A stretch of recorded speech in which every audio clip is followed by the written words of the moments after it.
Welcome to the podcast that's dedicated to helping business owners to prepare for exit so you can maximize value and exit on your own terms. This is the Exit Insight podcast presented by Succession Plus. I'm Daryl Bates Brownsword, and today I'm talking to Gary Morley. Gary's a chartered accountant. He's been specializing in corporate finance for 30 years now. So he's got a few things to say around how to sell your business and live happily ever after. Welcome, Gary. Thanks for joining us today. Thank you, Daryl. Pleasure to be here. Sounds good. So, Gary, look, it's the question on everyone's lips, isn't it? For every business owner, anyway. Someone who started their business may have even started it many years ago. When they first started it, they may not be thinking about exit. They were just thinking about how to get the business up and running. So, at what time should they start thinking about, the transition, or thinking differently about their business from just running it and growing it from day to day to starting to think about, well, maybe I should think about how to get an exit ready? Yeah, well, it does depend to some degree on their timescales, but they should be planning ahead, because sometimes there's issue with the statutory accounts, or there's people issues within the company, or shareholder issues, which can take a while to get sorted out. So at least 4 years beforehand, you should start taking advice on what's the best way forward. It gives you time to think about it, so you get plenty of time to be prepared. So about 4 years, they should be starting to think about it so that they can get at least their financials in order. I'm guessing there's in your experience, there's a heck of a lot more that they need to sort out, in addition to getting their financials sorted. Oh, for sure. It's quite often that people have, shall we say, non-business expenses running through the business, which need to be stopped. You need to maximise your profits. Also, sometimes there's some staffing issues. There's old Joe. He's been with us for 35 years. You don't have the heart to sack him. Well, the new owner will certainly sack him, and in that time, the profit's being reduced by his remuneration.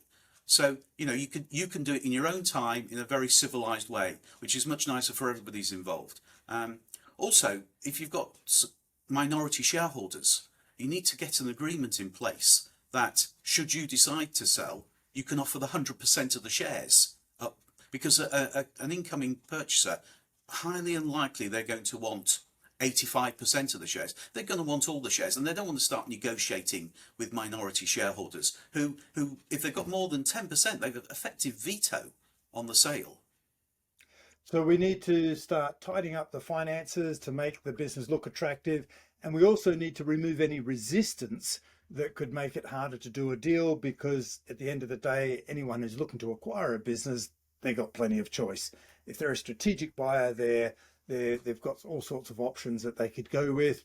So we want to remove all the barriers as possible. So Absolutely. you've raised some really good thoughts there. So firstly, a lot of business owners, and we've had this conversation, I think maybe even you and I have had this conversation in previous chats.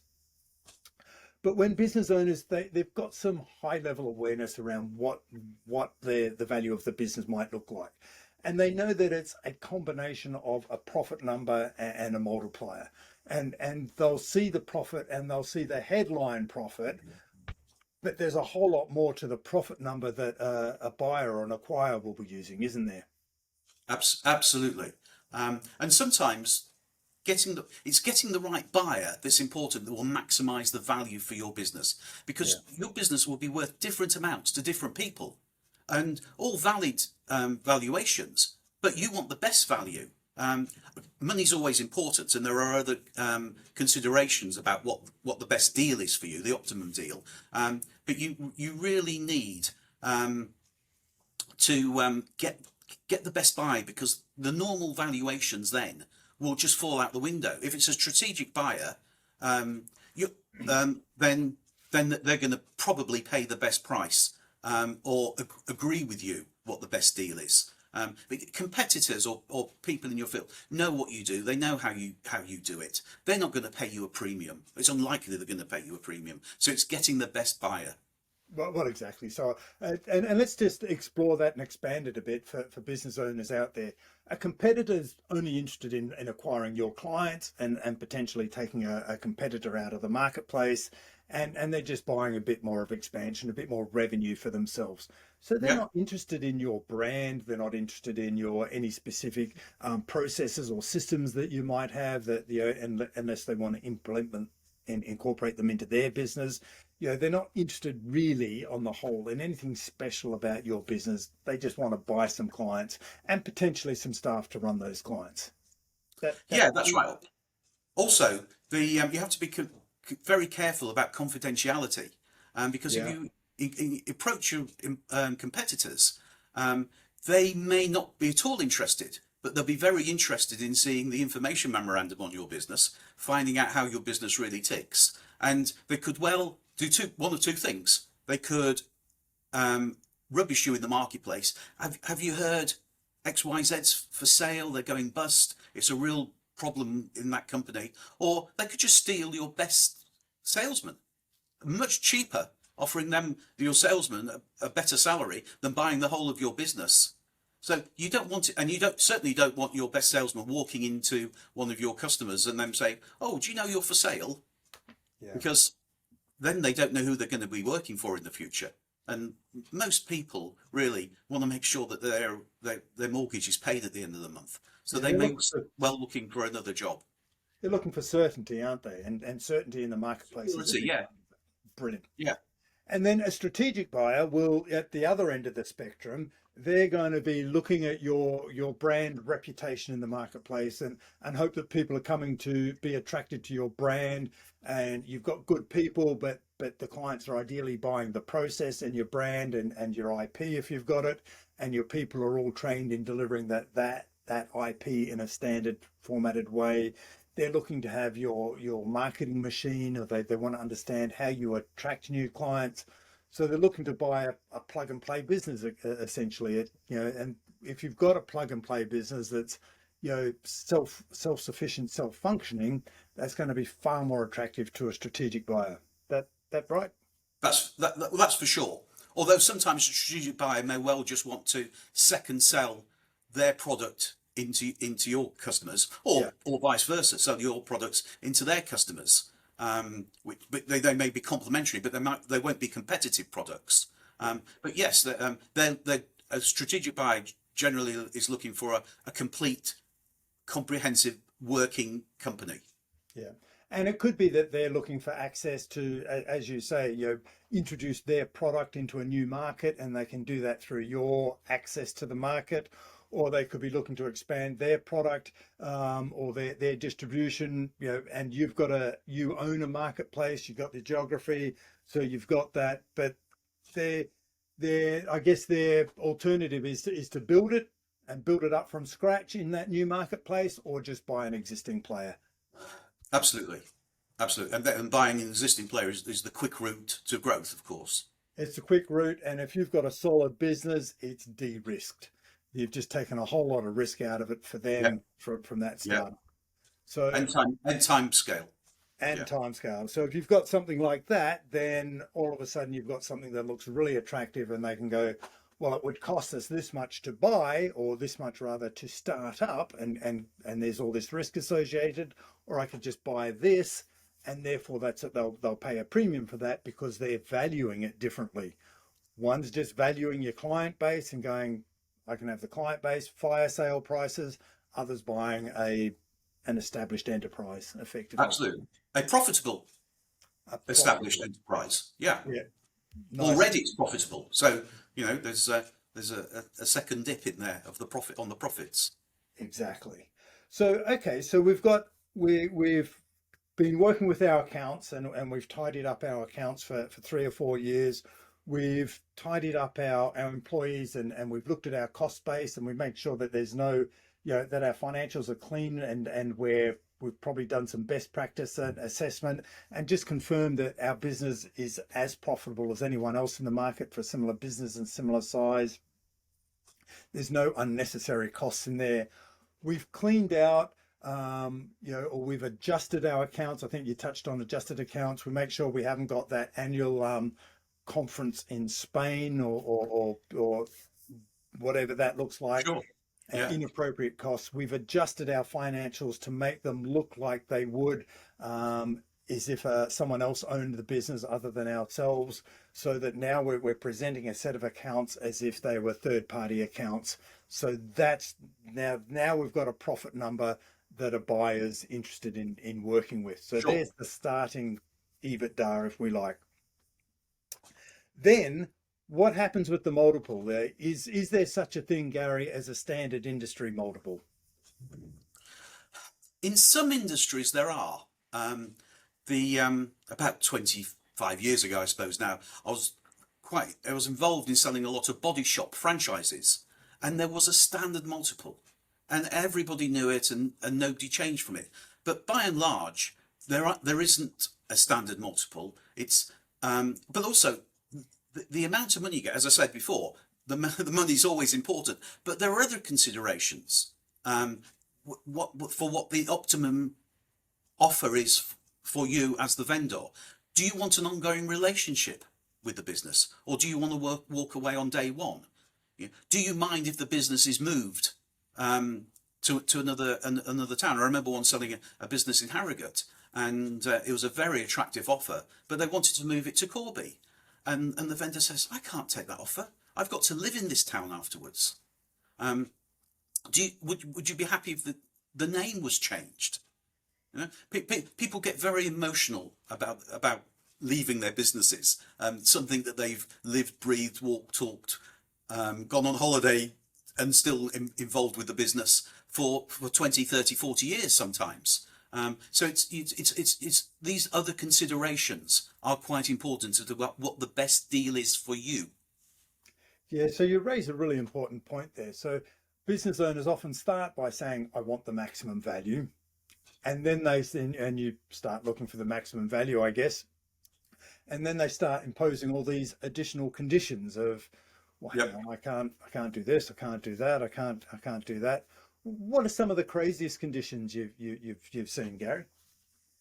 Well, yeah, I tend to have these conversations early on about what the vendor's going to do with the rest of his life, because some vendors think that the selling of the business is the end of the process. It's not. It's the beginning of the rest of your life. And so what are you going to do?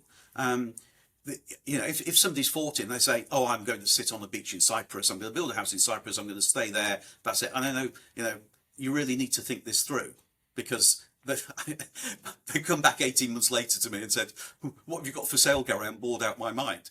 If somebody's 70 and they're saying that, well, you can understand it, and they'll have plans for their retirement, but not young people.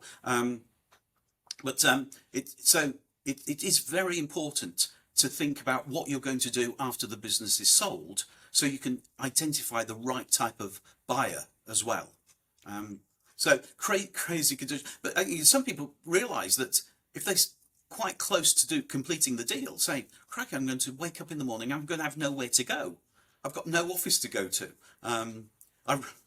It's a bit of a side tale, this, but I was selling a business in the fashion industry, based in central London, and the guy realised he was starting to lose touch with how fashion was going on, and so he wanted to sell. And he founded the business.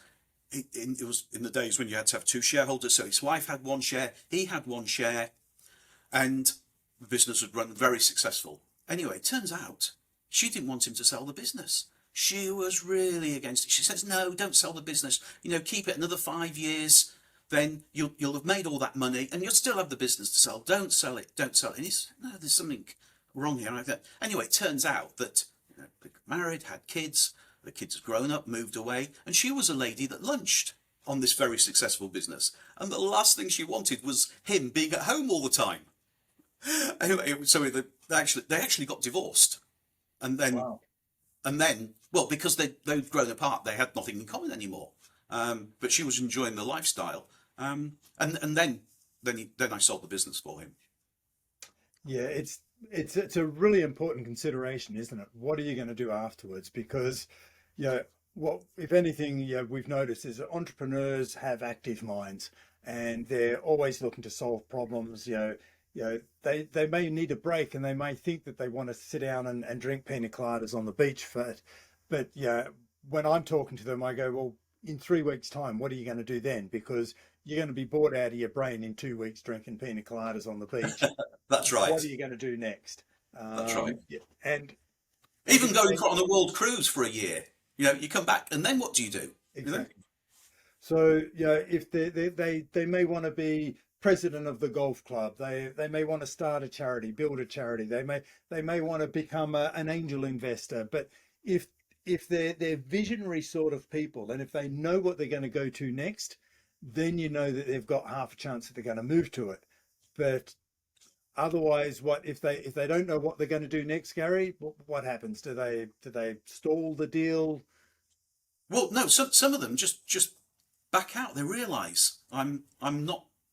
I don't want to sell at the end of the day. Because they're going to lose being their industry guru about a particular particular skill set, or they're as I say, they're not going to have anywhere to go in the morning. They're going to get stuck at home. So it's really important to have these considerations early on about what's going to happen to the rest of your life, and therefore the best type of purchase there is for you. So we've got to look at so we've got to get the profit. We've got to tidy up all the financials. We've got to get clear what we're doing next. We've got to clear out all of the costs that are Yep. unnecessary. And if we don't do it, the next owner will. So we may as well do it so that we get the value in the business. Absolutely. All And these things sort out make it. if you have minority shareholders, sort them out. Sort out the minority You shareholders, the need a shareholders shareholding agreement, agreement. Yeah. get some shareholder agreements in place. Brilliant. What are some of the things we can do to influence the other side of the equation, Gary? The multiple, we talked about, well, in some industries there's a standard multiple, but what we're really asking is how do we increase the value? What can we do to make the business look more attractive so that people, when they're looking at it, will value it higher? Yes, it's valuing it higher. The multiple, I don't like to get too much hung up on multiples. Yeah. And some of the multiples you see in the papers, they're just ridiculous. But you don't know what the earn out is. You don't know how much money that the company's been taking out in, say, in pensions for the owner family previous, and so the multiples look extremely good, but in actual fact they could be quite poor. You just don't know on public information. So I don't tend to get hung up on multiples. It's getting the right deal, right? As I say, money's always very important, and that means getting the right purchaser, Yep. right? Who fulfil all the boxes that you want to tick, that makes it a good deal for you. But having a successful, profitable business, you can't do much better than that. Okay. So are there some common mistakes that you see that business owners make when they first approach someone like yourself? Well, I don't know about. I don't think it's a mistake approaching me, Daryl. What are the assumptions around the value of their business, for example, or what the process is going to look like?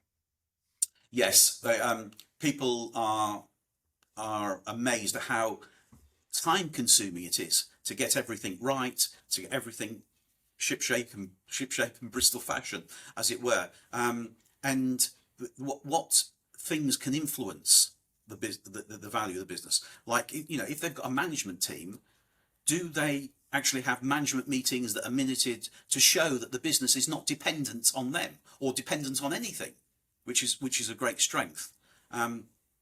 The amazed that they say, well, yes, I know that I go to the conference in Spain every year, and I know we take out a lot of money actually in pension contributions, and you can adjust for all these things, but it's so much better to have a clear, high profitable business without having to explain all these adjustments and then thinking, are they really true adjustments?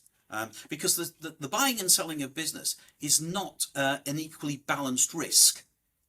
After the sale's gone through, you're sat there with all the money, and they've got the business. If anything goes wrong afterwards, that's their problem. You've got the money. So it's to give them some comfort there's nothing, there's no dependencies that were at risk, that the company doesn't rely on me.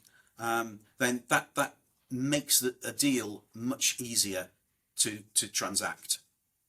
Yeah. So really remove any reliance or dependency on the owners being there. The risks, of course. That's right.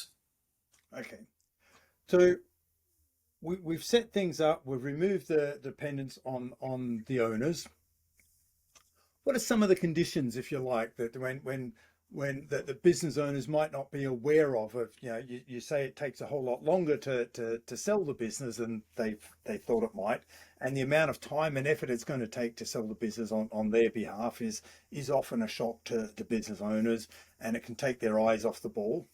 Yeah, and that's a big danger, because what you don't want is the real big effort is once a deal is agreed upon, not completed, but it's agreed upon, because then solicitors get involved, and I've had some very powerful personality purchasers say, this will all be done in 6 weeks, I'll get my solicitors on it, don't worry, it'll all be done very quickly.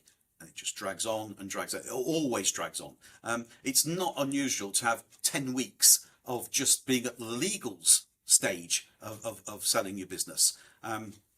So it's and all that time, of course, it's very important that the business maintains its profitability, because the worst thing that can happen during that time is the profits start to slip.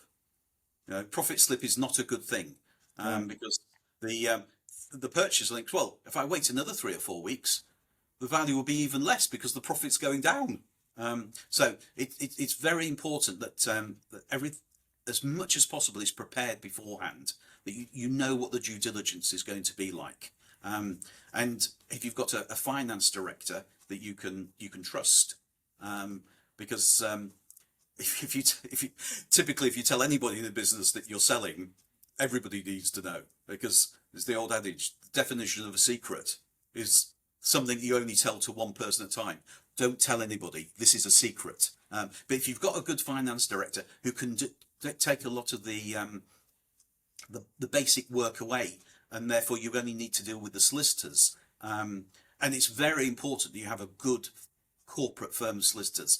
One of the big errors a lot of vendors make is that, I've spoken to my solicitor who did my will, did my conveyancing, did my divorce, bought the property that we're in for us.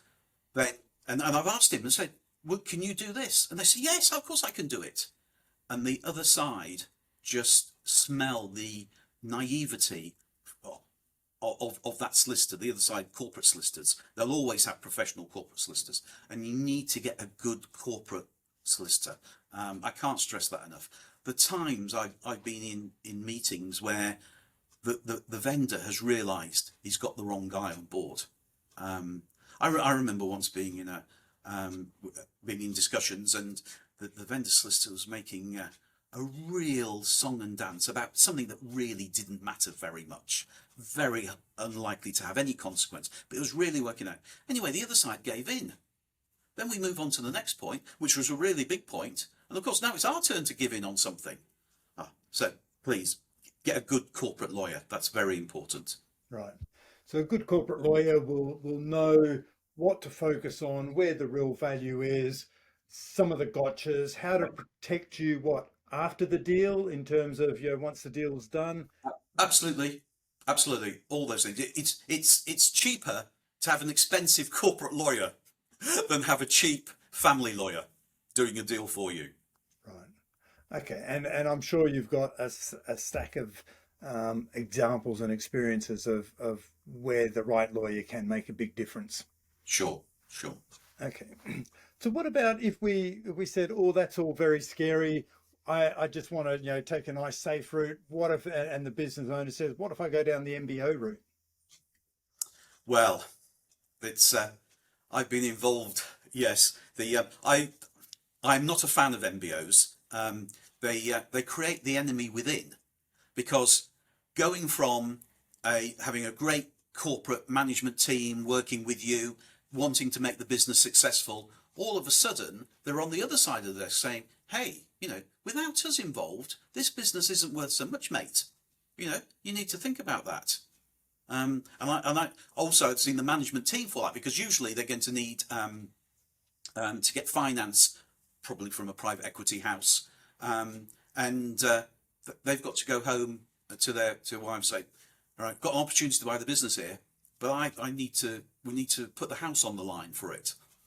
That doesn't always work, and that can cause problems, because private equity houses don't.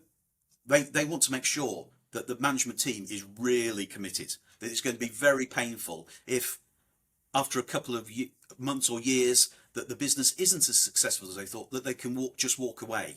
They want to stop, because private equity houses don't want to run the business. That's what you're there for. Also, the management team, I remember a big electrical distribution company down in electrical product distribution company down in Kent coming to me, and there'd been this guy who had been there for like 25 years, really worked hard for the business, was on the executive committee, but they'd brought in 3 years ago a new CEO who had really made things happen. Right. And the two guys couldn't agree what the split of the new ownership should be between them for an MBO. And they fell out, they couldn't work together, and it had a really disastrous effect on the business.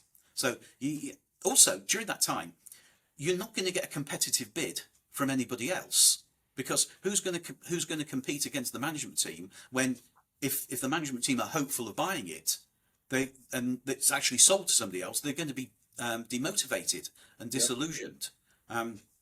So I really don't like management buyout situations. It's very dangerous for the vendor, and of course you're never going to. So because you're not going to get a competitive bid, you're never going to know how much the business is really worth on the market. You're only going to sell it once, so you've got to sell it right. So how do you get a competitive bid? Well, that's what I do. It's there's how you market the business. The biggest part of my job is actually finding the right buyers, and which is what I do. And I've got various, because I've been doing it so long. I've been a partner in an international firm of accountants. I have a database of about 600. I call them Gary Morley lookalikes. 600 people who do what I do. I have a huge database of corporate lawyers. So the Gary Morley lookalikes are all around the world, but the corporate lawyers are really in this country. And so once I'm starting to market the business and I've got the information memorandum agreed with you, I draw up a anonymous one-pager on the business, often with a little bit of a fib in it.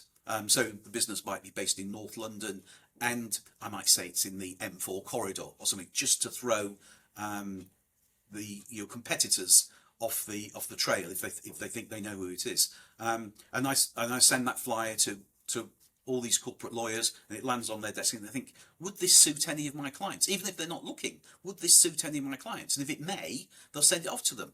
And so if they get if it's of interest, the lawyer gets the work, and if it's not of interest, it's still enforce the relationship between them. I remember once getting an anonymous flyer. It said, largest agricultural machinery distribution in East Anglia. That's what it said. So I just put that into Google, and it came up with this largest agricultural machinery distributor in East Anglia on the first page of their website. So confidentiality is very important. Okay, so to work with getting the maximum value, we need a bit of competitive bidding by the sounds of it. Oh, yeah. So we want more than one person having a sniff and showing some interest. Absolutely. I mean, you wouldn't let them start do due diligence until you've agreed a deal. But you want to meet with several people to see whether they're going to come up with the best offer. And I always say, don't say how much you want. It's not your job to value the business, because it's going to be worth different amounts to different people. It's for them to value. Yep. And we're all over 18. We're all mature people. And if they don't want to make an offer, then they weren't probably very serious in the first place. I remember selling a business where the vendor wanted 8.25 million for it, which was probably quite a fair price. I got him 50 million. Amazing. Things turned out, the timing was absolutely perfect for this company. And if we'd have said, oh, we want 16 million. Well, first of all, they'd have negotiated it down. Nobody negotiates up on an offer. They'd have negotiated down. And he'd been substantially less wealthy than he is now. And he still says that I've got use of his flat in Monaco anytime I want. Well, I bet you have. So you got significantly more than, from 8 to 50. If you'd sold Well, no, we didn't tell them 8. I mean, that's what he wanted. No, yeah, that's what I mean. You got 50. He was happy with 8. Yeah. So you got 50. So he's absolutely delighted. But it's about that competitive tension, and it's just that sales process. Yeah. What happens when owners try and get involved in the negotiation themselves? Well, they all want to do that. Okay. And I try to advise against it because if they stand back, they can see more the wood for the trees. And if I'm their little gladiator going into battle for them, I can't give anything away. I've got no authority to give anything away. So I much prefer to be, but they do, and they nothing I can do about that. But it's far better for them to stand back and think about what's going on, and direct me rather than go in, because most entrepreneurs like to trade in some way or another. But it's the biggest, as I say, it's the biggest financial transaction of their life. And they're emotionally involved, which is not a good way to do business. Yeah. So ideally, we want them to provide you with the information and get someone yourself or to go in and do the negotiation, because you don't have any emotional attachment. You can, it's always the best way in sales, isn't it? In whatever we're selling, really. Okay, so we're trying to avoid MBOs because it's what you call it, the enemy within. We like the idea of competitive tension. If we got some outside buyers coming in and they get to value the business themselves, that's a true market indication of what the business is worth. Because they're valuing it from a different perspective. They're not starting from the bottom up. They're really starting from the top down and going, how much can this save us from a strategic perspective? What about, so in that situation where we've got a third party coming in, you're pretty keen, I imagine, from your experience, that the business continues to run as it has been the last few years, even without the owner. Do they want to lock the management team in somehow? Do they want to give them some additional incentives? Yes, they can, but that's really up to the purchaser. What they want to do on that front, but it depends again on the purchaser, because if they just want to move it, save the overheads, save the finance department, save the rent and rates, and move the company into their own premises, then most of the management team would be superfluous, right? They'll obviously pay more for it because a lot of the costs are disappearing in the business, so it's going to become uber profitable. But that depends on what's important to you as a vendor, as I said before, and what's the optimum deal for you. Okay, so we've now got we've found someone who's looking to acquire the business. They've offered a deal, they've offered a value. They start to sniff around and do some due diligence. Let's say they don't uncover anything any skeletons in the closet. Or is that just naive? How often do they uncover something they don't like? Well, rarely, actually. If you're a quality business, I mean, I won't say they won't try to find something, because the typical thing is an unsolicited offer, which just comes out the blue. Which, of course, they've made. They made the offer on very limited information, public information, and once they get in, they see that you've got leasehold premises, and they say, the lease, it's only got 2 years to run. Like, my goodness, we've got to get out of here in 2 years. We've got to check, the disruptions to the business, the risks, that's going to affect the price. They come in, they look, they find the lease has got 20 years to run. They say, 20 years to run? We've got this commitment for 20 years. Crikey, that's going to affect the price. So I'm not saying that they won't find, but generally speaking, the purchasers want to buy the business. So, they're not there once you've got the due diligence stage. They're not incurring legal costs, accounting, financial costs to try and not buy the business. But it's very rarely that something comes up. Sometimes it does. A technical thing I remember once where they're putting a share scheme for the senior staff, and the dates were wrong, which made it technically invalid or something. Okay, and it just needed sorting out. It wasn't that they didn't want to proceed because of this, but it needed to be sorted out, and it did cost the vendor a little bit more money to sort it out for the purchaser then to come and say, right, now we're happy. But it's, if you're dealing with somebody who wants to come in and salami the price down, they're the wrong people. Yep. You shouldn't be dealing with them, really. All right. So now, does that mean, just based on just picking up on something you said just then, unsolicited offers, good, bad, indifferent, depends? Well, vendors like them because it's all confidential. Nobody knows that you're on the market to sell. That it's going to be quick.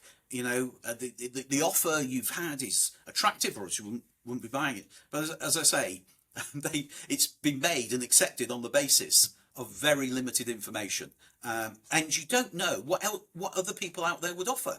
There's no competition. There's no competition. I'll repeat it. You're only going to sell it once. You've got to sell it right. Okay. So we found the right buyer. Gary, you've shared a lot of tips. What else? What are the closing remarks, if you like? What else do business owners need to know when they're thinking about, I'm going to start, it's 4 years away. I need to start thinking. Yeah. Well, that's it. Plan ahead. Get advice. You might read my book, How to Sell Your Business and Live Happy Ever, 6th edition, available on Amazon and all good bookshops, as they say, and maximise your profits. It's the future profits that the purchaser is buying. They're not buying the historic profits. The historic profits put into context what they think the future profits are going to be, but it's the future profits that they're buying. That's a really good point to bring home, isn't it? Like, that's the only reason the business is attractive, is how reliable, how certain are those future profits going to be based on past profits. Is if they're pretty certain that they're going to look just like the past profits and low risk, it's a good business. Yeah. Quality of earnings. That's right. Which, if you're a design business, you're only as good as your last piece of work. Where if you're renting out equipment on long-term rentals, a lot of what you're forecasting is secure, by and large. Yeah. Okay. So the quality of earnings will affect the multiple that we've referred to earlier. Brilliant. So Gary, been doing this for 30 years. Are there any major gotchas that you just want people to think of and just go, hey, just, if you like, in closing remarks from our conversation today? Sure. Yeah. When you come to sell, get the business running well, and give yourself plenty of time so that in negotiations you can say, look, I'm a happy seller. Yeah, that's why we're here. But I'm also a happy stayer. If the offer's not right, it's not a problem. I'll just carry on. So make sure you're in a position to exit on your own terms. Yeah. Love it. Gary Morley, thank you so much for sharing your exit insights with us today. Been a joy. We'll speak soon.